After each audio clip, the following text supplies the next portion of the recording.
Graça e paz, meus queridos irmãos, meus amigos. Mais uma vez estamos aqui para salmodiar ao Senhor. Esse programa que nos dá a oportunidade de meditarmos em alguns dos salmos da palavra de Deus. Hoje nós vamos chamar a atenção no Salmodiai ao Salmo 136. Este é um salmo diferente de todos os demais do saltério. Ele possui um estribilho que ocorre em cada versículo, ou seja, nos 26 versículos do salmo. Todos eles reafirmando que a misericórdia do Senhor, ou porque a misericórdia do Senhor dura para sempre. Trata-se, portanto, de um salmo que é um recital histórico, onde certamente o líder levítico ou chefe de música evoca os efeitos de Yahvé, os efeitos de Deus a toda a congregação. E diante de toda a congregação, depois de evocar os efeitos, a congregação responde, porque a sua misericórdia dura para sempre. Portanto, é um salmo lindíssimo, é um salmo que reporta toda uma história do povo de Israel do Antigo Testamento. É um salmo que, sobretudo, engrandece e glorifica a Deus. Era usado na liturgia cultica dos tempos antigos entre o povo judeu, em forma, evidentemente, de música. Assim como hoje a gente vê músicas, e tem algumas músicas cujo estribilho é repetido várias vezes. Assim é o Salmo 136. O estribilho é sempre repetido após cada sentença, porque a sua misericórdia dura para sempre. Observa-se, então, que nessa estrutura poética de intenso louvor a Deus, há uma liturgia, há uma forma de cultuar ordeira, obedecendo uma certa ordem cronológica e histórica, sendo que começa e termina esse salmo com uma convocação para louvar a Deus. Por quê? Porque a sua misericórdia dura para sempre. Então, nós vemos aqui uma estrutura repartida mais ou menos em 6 partes. A primeira, evidentemente, é a convocação para o louvor. É assim que começa, não é? E é assim também que deve começar todo culto que a gente presta a Deus. Inicia-se convocando o povo ou mesmo autoconvocando-nos para louvar a Deus. Esta é uma forma ordeira e bíblica de se iniciar um culto a Deus. Aí o Salmo diz assim, por quê? Quem é Deus? É Senhor dos senhores, Deus dos deuses. Essa primeira parte, portanto, dessa convocação, ela expressa e identifica a natureza, o ser de Deus, cuja razão e merecimento é e se faz merecedor, porque ele tem a sua bondade, e a sua bondade é expressa no amor pactual para com o seu povo. Ele é o Deus que não se esquece, ainda que unilateralmente ele não esqueça do pacto, não esqueça da aliança feita com seu povo. Quando eu digo unilateralmente, porque nem sempre o povo corresponde à sua parte, o povo de Deus. Mas Deus a si mesmo não deixa de cumprir a sua parte. Ele não é homem para mentir, nem filho de homem para se arrepender. Ele também não esquece. Então ele cumpriu o pacto conforme o início desse salmo manifesta o caráter santo e fiel de Deus. Bom, aí é assim que começa. Rendei graças ao Senhor, porque Ele é bom, porque a sua misericórdia dura para sempre. Rendei graças ao Deus dos deuses, porque a sua misericórdia dura para sempre. Rendei graças ao Senhor dos senhores, porque a sua misericórdia dura para sempre. É o único é o único que opera grandes maravilhas, porque a sua misericórdia dura para sempre. Então, esta é a convocação louvor, que vai até o versículo 9. Aquele que com entendimento fez os céus, porque a sua misericórdia dura para sempre. Aí a gente começa a perceber, nesse versículo, que com entendimento ele fez os céus, uma segunda razão desse louvor é louvor pela criação. A criação é o início como o salmista destaca os grandes feitos de Deus, os grandes feitos do seu poder e também da sua sabedoria. Dizendo, por exemplo, ele foi aquele que formou o firmamento. É uma forma de expressar a expansão do céu e a formação dos grandes estrelas e os luminares que iluminam particularmente a nossa terra, ou a terra, que é a morada dos homens. Né?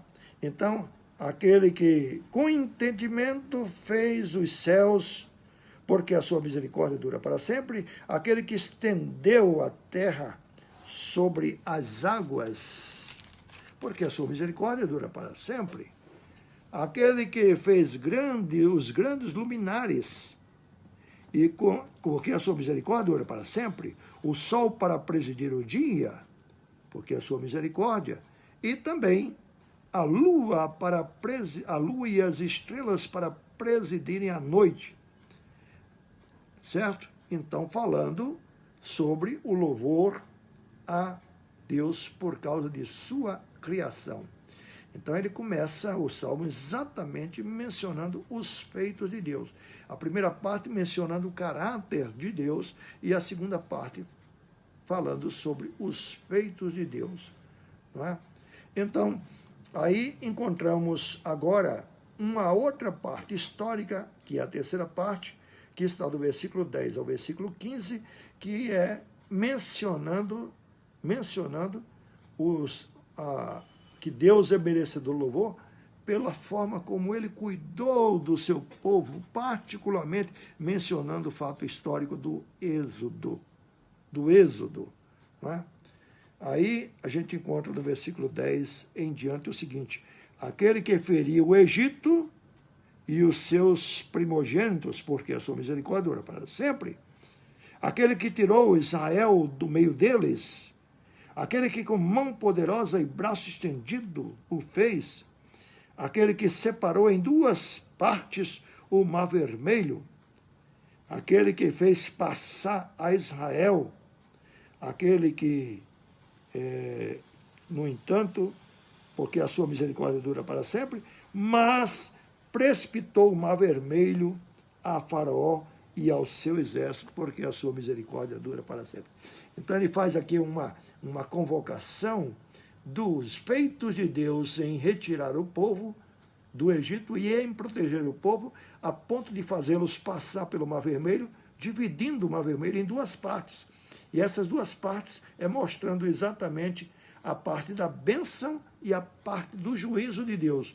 Bênção para o povo de Deus e juízo de Deus para com os inimigos do povo de Deus, no caso, Faraó e todo o seu exército, fazendo perecer pelas águas do Mar Vermelho. Enquanto que o povo foi salvo do Mar Vermelho, os inimigos pereceram pelas águas do mesmo mar, do Mar Vermelho. Então, uma outra parte desse salmo é o louvor pelas experiências que o povo de Deus teve quando peregrinava pelo deserto. Assim é o que está no versículo 16, aquele que conduziu o seu povo pelo deserto, porque a sua misericórdia dura para sempre. Então, quem conhece a história de Israel e esse tempo da peregrinação, que durou, na verdade, cerca de 40 anos, deve lembrar que Deus o tempo todo conduziu o povo. Conduzia de dia, conduzia o povo à noite, mostrava o caminho, com espessa nuvem para amenizar o calor do sol causticante do deserto, e à noite com uma coluna de fogo que os aquecia, porque o mesmo deserto que é insuportável calor, pela noite também é um insuportável frio. Então Deus providenciou tudo, certo? Por isso ele é digno de todo louvor. Agora, a quinta parte fala das conquistas. Deus é merecedor do louvor porque ele deu conquistas ao seu povo.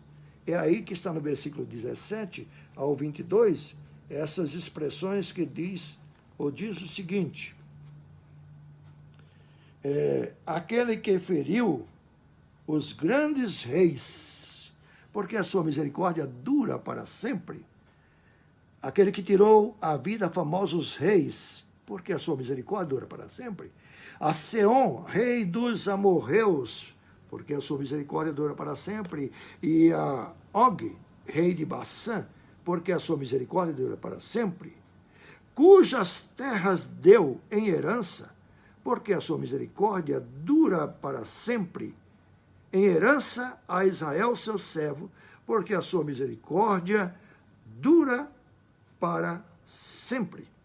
Veja então que está mostrando que aqueles que se opuseram ao plano de Deus em conduzir o povo à terra prometida, como os grandes reis Bassã e também o nome do outro aqui é Bassã e Seom, certo?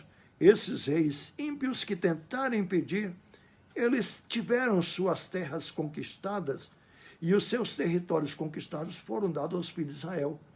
Então a gente observa nas Sagradas Escrituras que a tribo de Gade, a tribo de Ruben e parte da tribo de Benjamim recebeu por herança exatamente a terra desses grandes reis que se opuseram contra Deus. É uma lição que não adianta se opor contra Deus. A gente tem de louvar e tem de participar das suas bênçãos, contribuindo como alguém que não é que faz, nós não fazemos, mas como alguém que tem o privilégio de servir esse Deus, cuja misericórdia dura para sempre. Essa expressão de misericórdia fala da bondade de Deus para com o seu povo. Fala do Deus da aliança, o Deus que cumpre o seu pacto. Muito bem, a última parte é falando então sobre o louvor a uma renovada convocação.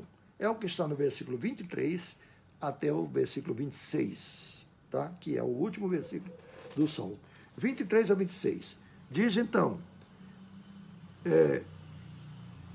a quem se lembrou de nós em nosso abatimento?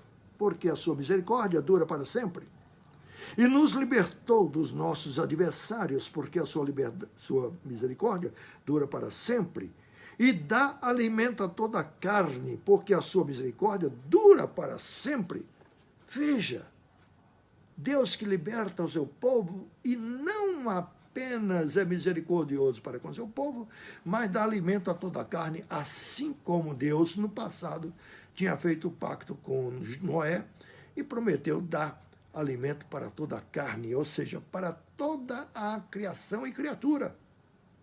Abundância nas promessas de Deus, nesse texto a gente observa.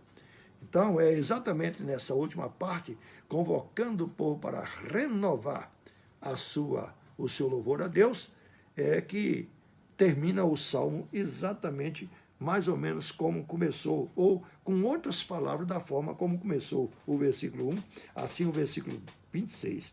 Tributai louvores a Deus dos céus, porque a sua misericórdia dura, a sua misericórdia dura para sempre.